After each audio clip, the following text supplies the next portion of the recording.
big popular ways for people to start a business is to consider buying a franchise. But what are the things that people need to consider? Because it's not just a snap. You're right. A lot of people do think about that because the advantage of it is that, well, it's not turnkey. You do get a proven business model. You're given training typically. You get the marketing materials. So rather than having to start a business totally from scratch, you've got a pretty good base to work from, which means that you can usually hit the ground running and get things open a lot sooner. And is it also something that if you're good operationally, but not necessarily so good from a marketing point of view, here's your business in a box. We've done the marketing for you, so all you have to do is hire and manage and produce. That's right. Certainly with larger franchises, there's immediate brand recognition.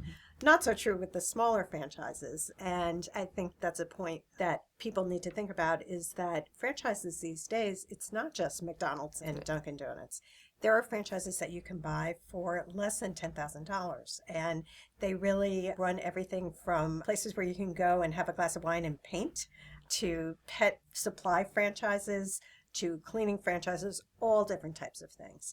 So they can be a great situation, but there are definitely some downsides. First thing that you need to think about is, are you someone who's okay working in someone else's system? You've got to follow their rules and regulations. So you are your own boss, but you're not the head boss. Not quite, right? Not quite, yeah. So that's certainly one thing. Second thing is, it can be very expensive to buy into a franchise. And it's not just the initial buy-in fee, it's also the ongoing obligations, the ongoing royalty fees that you might be paying.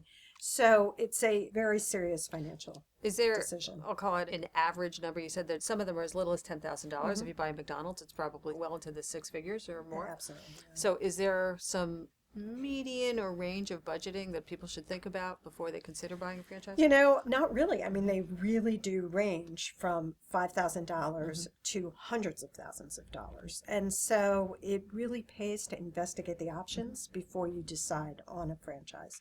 Something else I would say that you have to really think about is that, again, while you're the boss, you don't get to control everything. So if there is a problem with the brand nationally, if they get bad press, if there's another franchisee who does something wrong, you're going to have to deal with that. And that can be a very difficult situation. So at the end of the day, this is a serious business decision. And I always advise people to do your homework, take your time in making a decision, and also be sure that you go see both an accountant and a lawyer before you decide to sign on the dotted line.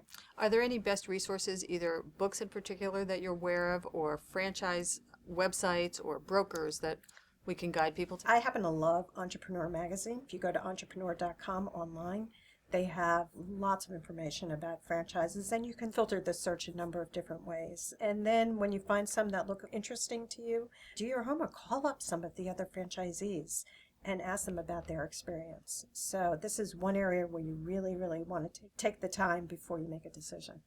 Fabulous. Thanks, Nancy Colomer. You're welcome.